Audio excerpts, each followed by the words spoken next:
Hi guys, this is Jess of Exciting PH or Exciting Philippines Travel Guide, and I am Jess and I'm creating travel content for Philippine travel. So nandito tayo ngayon sa Davao City at sa hindi inakala ay nakapag-stay po tayo ng overnight. And since nasa harap po tayo ng SM Ecoland last night, we were doing some business transaction, is napilitan po tayo na maghanap ng immediate na accommodation with just around. So dito actually is sa likod ko. This is Homecrest Hotel. And I'm going to give you a tour guide na baka sakali is nandito kayo sa Davao, and if you want to have an accommodation na very adjacent to the mall, ito na po yun, okay? Nasa harap lang po siya. So if I may flip, kita niyo po that is already the parking, and this is the annex of SM Ecoland. Nandyan po yung mga parking space po. So kagabi nandyan po tayo. So may kasama akong bata na kailangan na mag-toilet right away, at the mall toilets are not quite good. So fortunately is we have this Homecrest Hotel. Is parang home. It's a 3-star hotel. So I'll be touring you around, because if you need a place to rest once you're in Davao City, this might be a good recommendation for you. So I'll be discussing to you what are the amenities, and then also the pricing, and then the options that you may want to consider once you are in Davao City. So since nandito na lang din tayo, minabuti ko na po na i-introduce to you ang hotel property and also the breakfast and other things that you can get for the price that you are paying in this hotel. Here, this is the front po, Homecrest, and they have parkings. May kita mo yan, this is the car. Medyo naubos na po yung parking space, but the management allowed me to park here. And dyan din po sa side na yan. So the facade is really very good. If you can see dito sa labas, no, they have around 1, 2, 3, 4 or 5 siguro na mga levels for the accommodation. And then as I've said is malapit na malapit po siya, adjacent po siya sa SM Ecoland. There are 2 SMs here, SM Lanang and SM Ecoland. So nandito po tayo ngayon sa SM Ecoland. So let's go and see the amenities of this hotel. So they have also this luggage cart na maaaring magamit if you have so many luggage to bring inside the accommodation. And then they have also the security to check for the luggage. So meron po sila right away is some souvenirs or mga food items na pwede nyong bitbitin. Mga locals from local food from Davao, o mga pasalubong, and then some fruits that are currently available in Davao City. So we have mangosteen because it's fruit season, and also lanzones. Not the best so far, but they have that option for you to consider. So this is the hotel lobby. Makikita mo, it's high ceiling. Meron siyang electric fan dyan, ceiling fan, but of course it's also air conditioned. And this is Christmas season, so they have put up their Christmas decor. And this is the front desk. Hello sir. Yeah, good morning. Okay lang sir, vlog kita. Hello ma'am, hello sir. So they have really very welcoming and accommodating reception here. So this is the lounge na pwedeng maghintay po kayo while checking in, and also when checking out, waiting for your transportation. So ito po. So tiny lang siya pero very cozy po siya. So let's go up inside the room. So here is, dito po yung access elevator nila to reach your room, and then of course your luggage carts. So there are no room selection. Let's see. Just going up. Pasensya, this is the level. You select your level, then wait. So currently po, we are at the 4th floor, and they also provide a key card for you. So secured deal once you have the key card.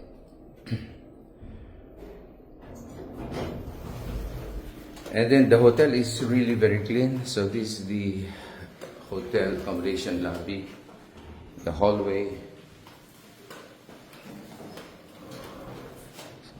Yan po. Yan po yung hallway. Ito po yung end ng building, makikita mo dyan. the surroundings of the area. So actually this is a mixed residential at the same time business district here at Ecoland. So we are at room 408. And you have also the doorbell here. Very good.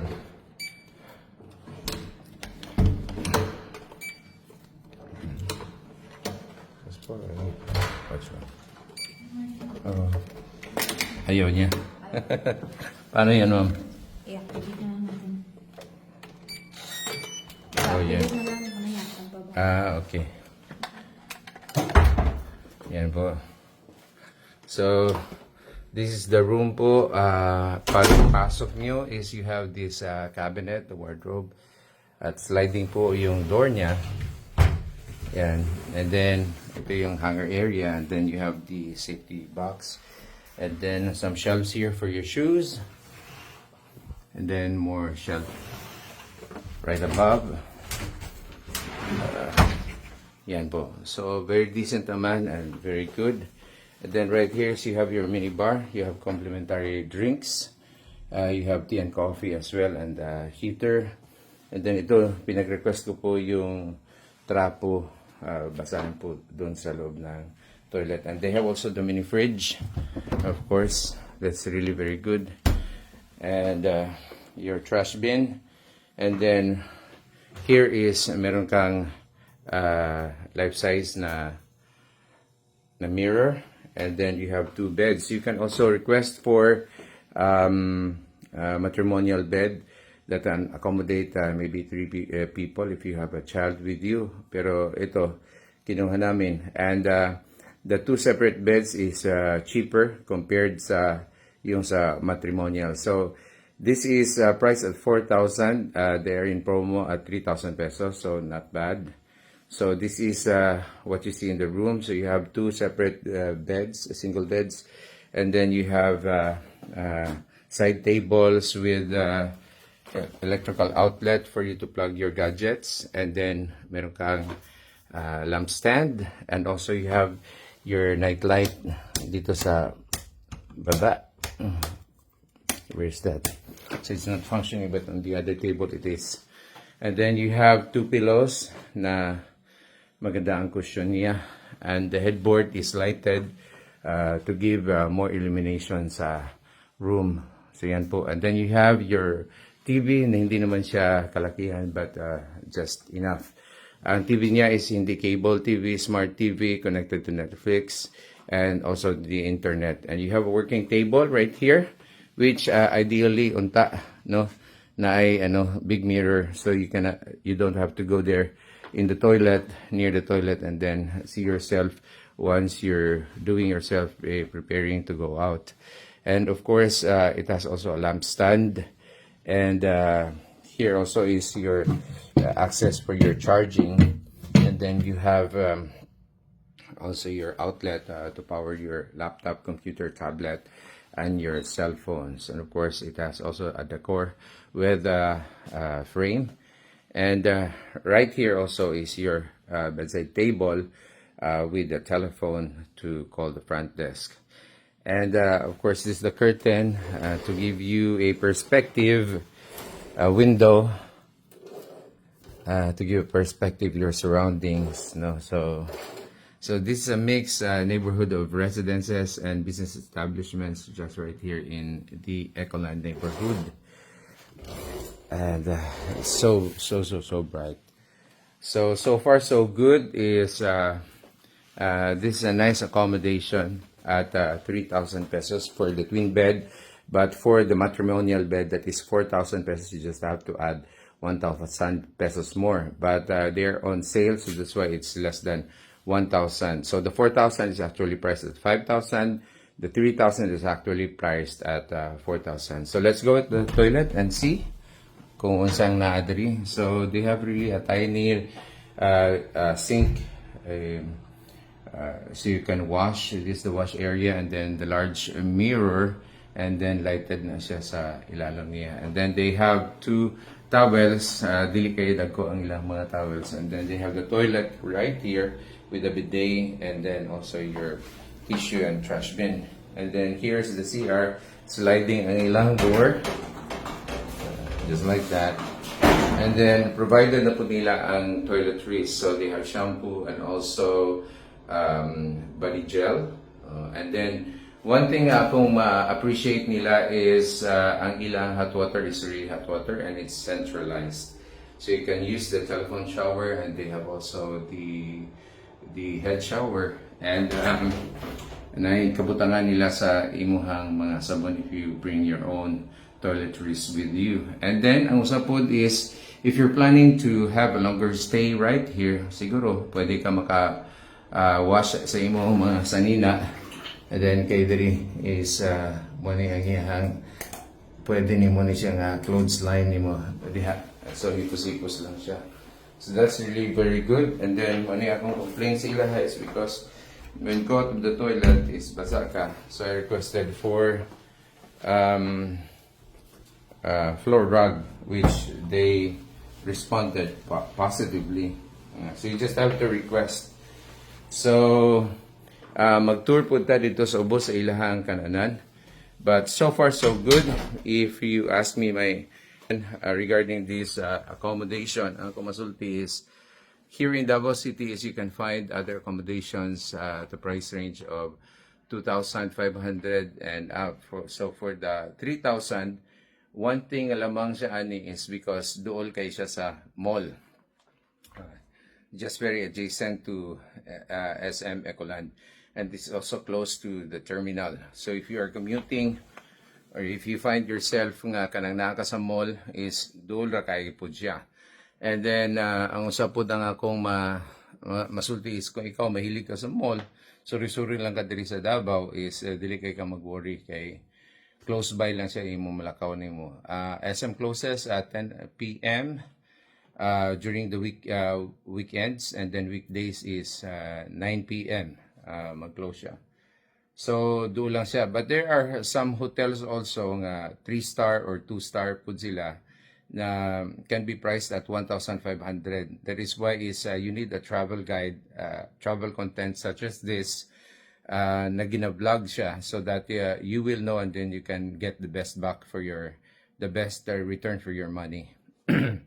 So far so good. Sa amenities niya is okay. But for me, if you ask me is pwede pa nako i-stretch ang akong budget nga 3,000 to have more accommodation, but of course it depends upon you. So like me, if you travel with a child and you need really an accommodation that's really very close by to your target destination, so nalang ko gipang tan-aw diri nga mga nag-eye shopping ko sa mga items nga kinahanglan ako which can be found here in SM. So it is unnecessary for me to really go through traffic, mangita pagka kanang imong mga mapuy-an, and then nalang duol diri. So ideally for travelers, family travelers na can be caught up in Davao tapos mangita pagka og kanang accommodation, this accommodation Homecrest Hotel is one thing akong ma-recommend sa inyo ha. They have nice attendants, the front desk, admin nilang staff are really very good. Na dito ko ganiha sa ilang restaurant waiting for breakfast. Nag-transfer ko og table. They accommodated it well, so maayo kayo ang ilang ambience. And then the restaurant is also clean, and then maayo po ang iyang ambience. So all in all, if you have a child with you, if you want to have a best experience, this is good. Ang usa kong masulti when you are traveling sometimes is dili ma-happy ang imong travels because ang accommodation is really bad. From the hotel staff to the management, kung initial pa lang daan ang pag-accommodate sa staff nimo is dili mayo, is ang upper management ana niya is medyo problema pod. So I have experienced it myself nga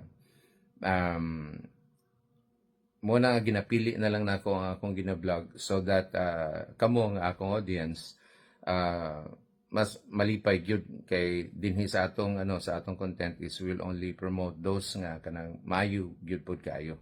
So we'd like to promote exciting travels in the Philippines, dili naman nila na siya may mong exciting kung mao na atong experience no nga bad kayo tungod sa hotel staff nga dili kayo accommodating, dili sila na train, and they're not there to really serve and give you the satisfaction. So ubani ko ninyo guys kay manawag ta, and then let's go and visit and see their breakfast. By the way, is ang ilang breakfast is dili siya buffet.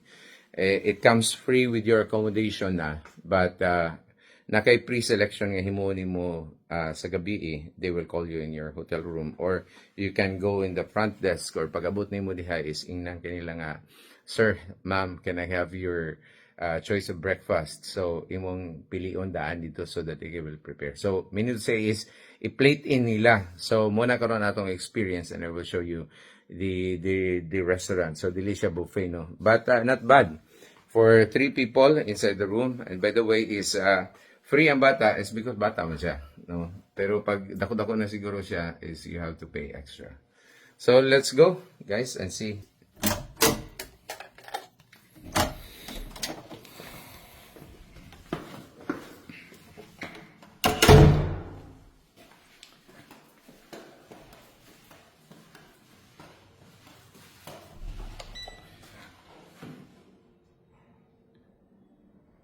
So medyo dugay-dugay kita nga wala naka-vlog, but atong ipadayonon is because we are near the launching of our travel packages and travel products that we have for Exciting Philippines Travel Corp.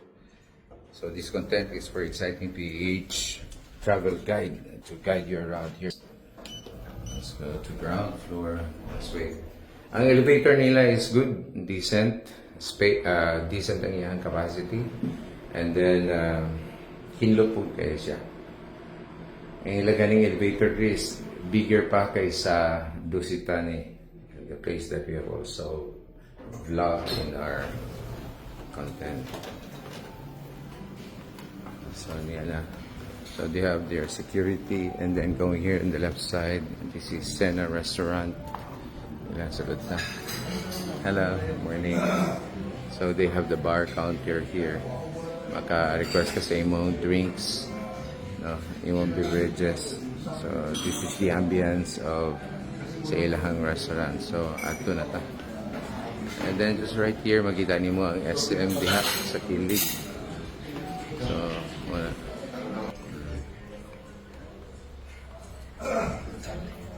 Yan ipakita na ko niya. So I ordered bangus daing, mo na ilahang plating. I think panalo na.